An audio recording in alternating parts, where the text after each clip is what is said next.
Hello and welcome back to The Current State. This is episode 3. My name is Drew. I'm joined by Carson, mate. Carson, how are you, mate? Absolutely fantastic, Drew. And can't wait to get into these 4 topics. We have 4 brilliant topics today, all global, all just generally political and very interesting. And of all those 4, we're going to be starting on the UK-China spy scandal.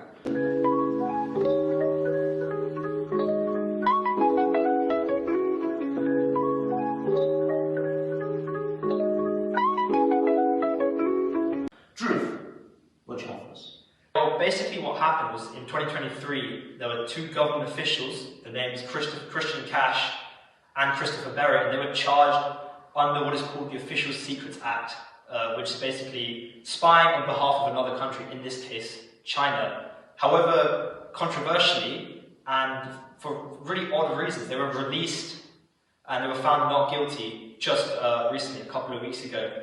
And the reason they were found not guilty is because the CPS, or the Crown Prosecution Service, the people who prosecute criminals like in cases like this, they said that the government didn't provide evidence that China is a foreign threat, which is what under the 1911 Secrets Act is needed to prosecute someone for spying, which is rather odd, don't you think?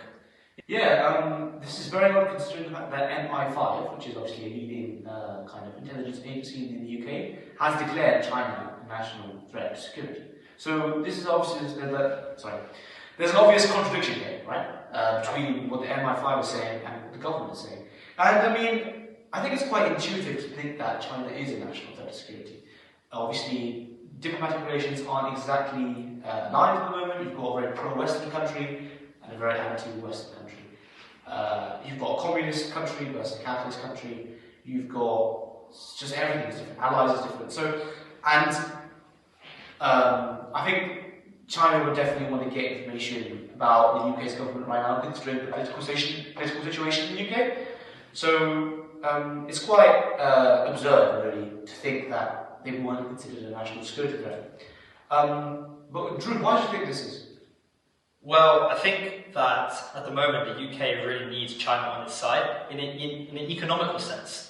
So after it left the EU through Brexit in 2016, the UK has been, there's been a higher importance on finding more powerful foreign trading partners. So we talked last week about how they really do trading with India. They want to keep strong economical relationships going with China in the same way. But the thing that's really interesting is that if you look at the witness statements, so the witness statements basically was written by a man called Mr. Collins, who was a government official at the time, and he was the one who testified in court that they didn't have the evidence to class China as a threat to UK national security. But in the actual witness statements, he said, and I'll quote off this, he said China is the biggest state-based threat to the UK's economic security. So you really can see the contradictions. So, modern spying is much more different to what is kind of seen in the movies, and maybe what it was back then. So, what can you explain this? Yeah, I mean, if you've watched films like James Bond, for example, it's not really what you see in real life. You don't really see operatives from that country specifically go undercover to another country. That's not really how it works in modern times. What normally happens is that a member of parliament in a specific country would come in contact with a government official from another one and offer them money in exchange for information about what the UK government wants to do, information on the MPs. So what happened here is that, what is alleged to have happened, is that a Chinese CCP member got in touch with these 2 gentlemen and asked them for information on MPs. And, you know, this is kind of really seen across the world. So I'm going to give an example from someone from America called Mike Casey, who's the director of foreign counterintelligence. And he said that in America it's mostly run by countries such as who are ideologically opposed to America, such as Iran, Russia, China, North Korea as well. Those are the countries that you really see dabbling in spying against America, and those are the countries who America have marked as threats to national security in some way. Yeah, that's quite interesting. So what are the impacts of this spy scandal for the main parties in England, for example, Conservative and Labour? Yeah, I think this has been quite controversial as well, and it's also led to a fall in public approval. Because basically, the case came under a Conservative government so in 2023. But the case fell through in 2025 under the Labour government. And both parties in the latest PMQs, if you watched it on Wednesday, uses ammunition against each other in order to try and win one over. But this has led to lots of people in the public just being a bit, they're a bit surprised why they're doing this, because in the end of the day, this is a matter of national security. So by having two parties using this as a way, as like political ammunition, it kind of almost indicated that they're not too concerned about this, which several MPs from other parties, such as the Green Party, Reform UK, have pointed out, saying, do you really care about what's going on in the country right now? And that's honestly not very evident from what's going on. And also, Keir Starmer is a lawyer by profession. And in this case, it has to be said that they followed the law exactly to order, which is why the case fell through. Many MPs are wondering why they did not find a workaround for this, because in the end of the day, spying against the UK is extremely serious, and it's something that needs to be taken very seriously by the government. So what does the UK-China relationship look like, economically and also politically?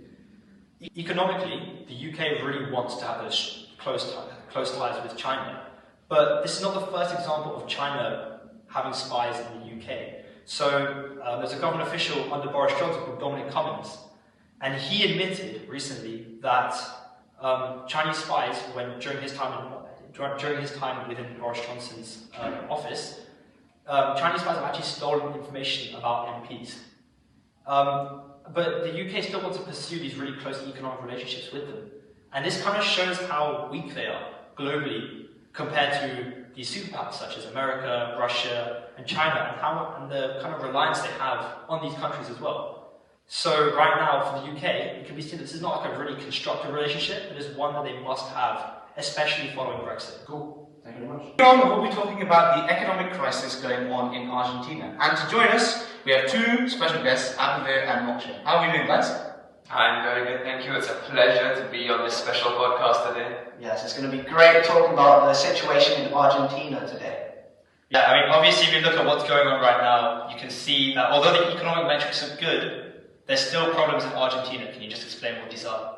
Okay, so Argentina's president, Javier Milei, elected in December 2023, has a libertarian and laissez-faire style of economics. And his view is that the government should decrease their intervention on the economy. Could you explain how that affects Argentina, please, Moksha? Yes, so when Javier got elected in December of 2023, year-on-year inflation in Argentina was 211%. This was paired with poverty at 41%. So he knew he had to do some radical changes when he came in. The first of which is shock therapy. What he did was he raised the market value of the peso from 400 to 800 pesos per US dollar. Now what this did was this made things worse before they could get better, which is something he knew he would have to do. So this made Argentina more export-oriented and made imports more expensive. Now this did raise inflation, monthly inflation, from 12% to 25%. However, now, in the long term, that is down to just 1.5%, showing that this initial shock therapy was actually a really good idea. However, the increase in import prices mean that the key imports, fuel and energy, went up in price. This meant poverty ended up getting worse because less families could afford their key energy. This raised poverty above the 50% mark up to 55%, which was awful for Argentina. So, what did Javier do next was he tried to manage the exchange rate by a policy called the crawling peg policy.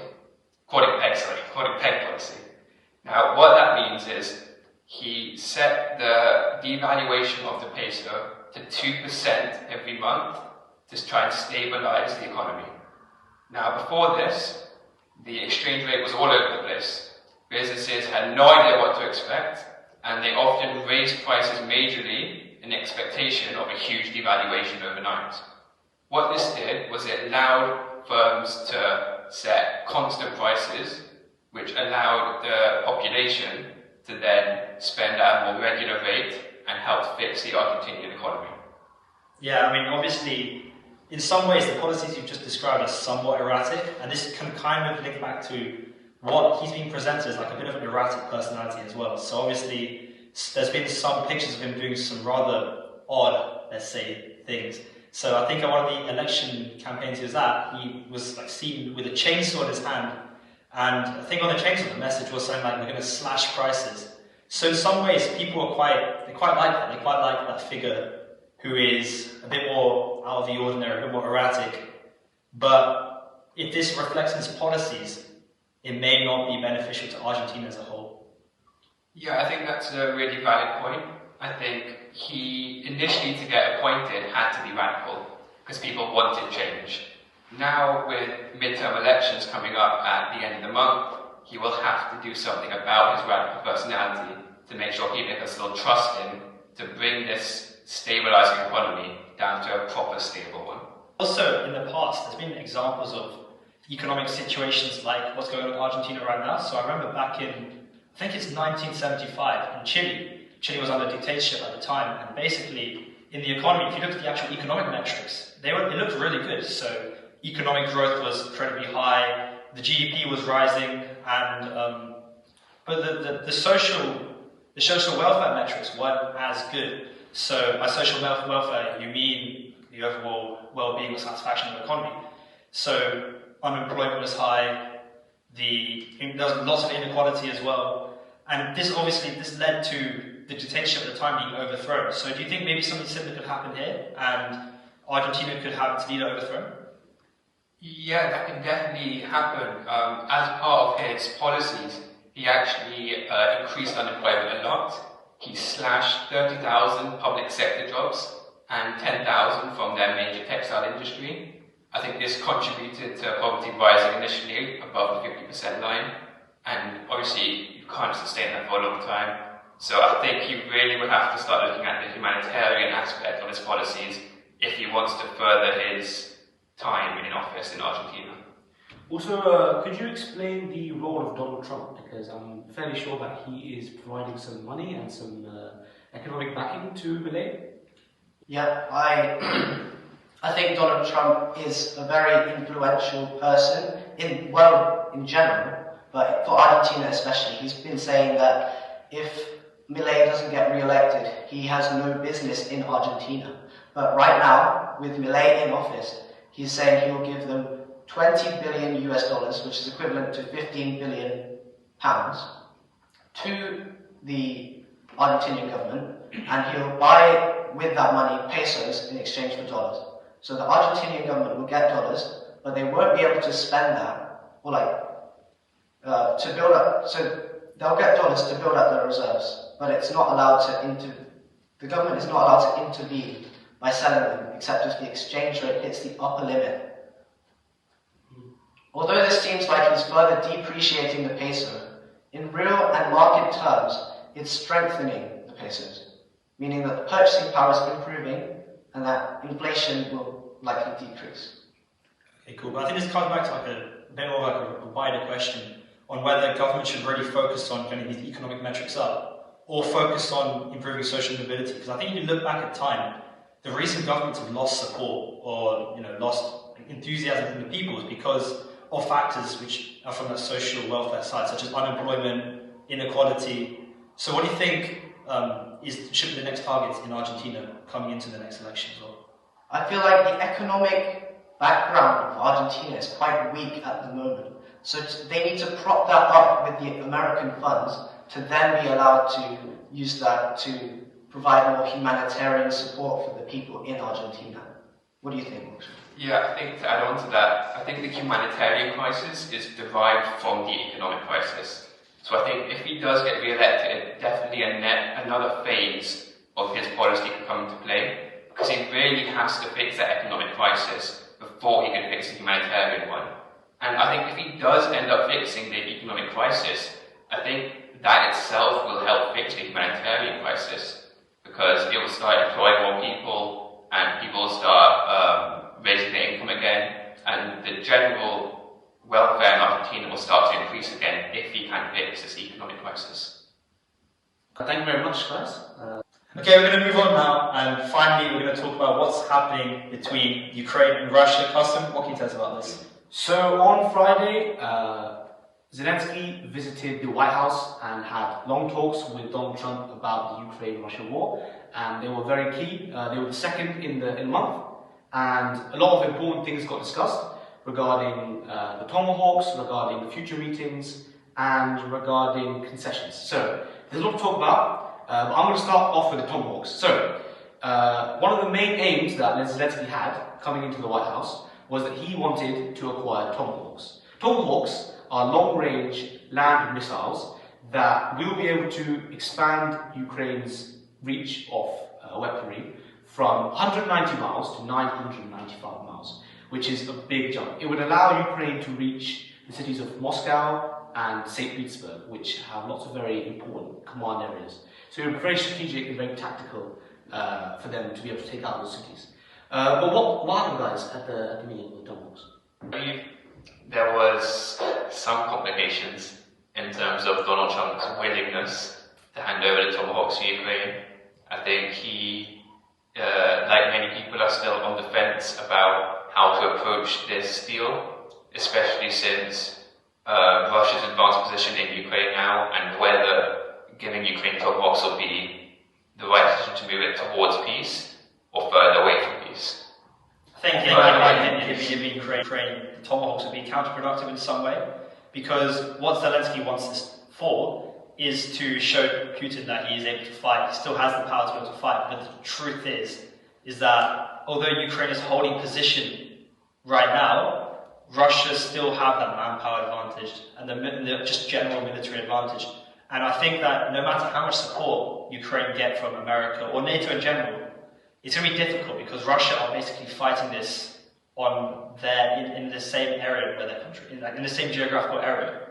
So it's going to be difficult for Ukraine. And Trump didn't give the missiles because he still wants there to be constructive relations towards going to a peace deal. Giving the missiles to Ukraine will be seen by Putin as an act of hostility in some way, and this would severely impact how the peace negotiations would go. Yeah, I also think Trump wants to be seen as the peace negotiator, not him making the war worse. And I think giving the missiles to Ukraine would definitely escalate the war to a whole new level, because previously Ukraine hasn't had that much say in what they're doing. They have to fight by infantry rather than by missiles. So giving missiles to the Ukraine would be a big escalation of the war. And one other point was that Trump doesn't have many of these high-tech, long-range missiles. So to give it to Ukraine wouldn't be seen by the American people as a good use of the taxpayer money that they're putting in. Because also the missiles are limited. They're not actually. They're quite high-tech. They're quite futuristic, and they're able to go. They're mid to long range. So they'll be able to go deep into Russian territory if they're in Ukraine. Yeah, and also you've got the fact that Trump is basically internationally involved in loads of conflicts. So he is trying to act peacemaker in around 9 conflicts, and it could mean that Trump has to obviously use this missile at some point. So we never know when the US might utilize these as well. Another really key talking point that happened in the White House was concessions that Ukraine should make for Russia in terms of land. So Donald Trump was very adamant. He is more aligned with Putin than Zelensky in this. He believes that Ukraine should give up the land that Russia already controls right now. So that would be the Donbas region, which is of very strategic importance, containing the regions of Luhansk and Donetsk, I think. Luhansk and Donetsk. But Zelensky is quite anti this. He says that no land should be given to aggressors. So it's a bit of a stalemate here. Both sides have strong disagreements about land. But Trump is more leaning to Putin. Trump and Putin have probably better relations than Zelensky. And obviously they had a very productive phone call on Thursday, which many believe Putin was able to convince Trump to be able to give him this land. So what do you guys think? Do you think that it would be right maybe for Ukraine to give up the land in order to make this conflict stop as soon as it can? What do you think? I think it would help bring them close to a peace deal. But I think what we've seen with Zelensky over the last few years is that he will never back down. He is a very hard fighter, and I don't think he will just give up the land immediately. I think he will have to be really convinced, because he knows how much they've been fighting for this, and I don't think he'll be willing just to, after one little meeting, say, yeah, fine, I want the war to stop, take the land. I think this is much bigger in terms of Ukrainian identity for him. I think they don't want to be seen as someone who can just be easily pushed over, even with the likes of Trump and Putin pressuring him to do this. So I think I don't know where this is going to go from here. I think so the problem for Ukraine right now is that it's not as big a player in the world as America and Russia is. So even at the proposed Hungary peace conference, Ukraine wasn't actually originally invited to it. So you can kind of liken this to what happened in World War II as well. So with Czechoslovakia. So when Hitler invaded the Sudetenland, they had a conference deciding whether they should hand it over. And the actual country where the land belonged to, Czechoslovakia, they weren't even invited to it. So I think this is we're seeing something quite similar happen now, where although Ukraine wants to have a say in what happens to its region, it doesn't have the same power globally as Russia does, as America does. And so their input may be ignored, I think.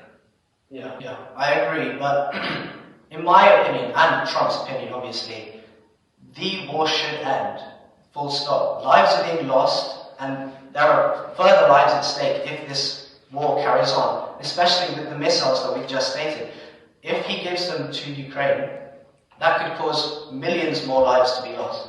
Because it's a dangerous situation. It's a dangerous game to play as Ukraine and Russia and the USA. Then do you not think that Putin would have won the land illegally? He would be breaking international law by invading, obviously, which he's already done, and he would gain land by annexation, which is obviously not really seen as a positive thing. So I would say that Putin should actually withdraw from the land, because he didn't win it legally. So I don't think that. I think that Zelensky is right. No land should be given to aggressors.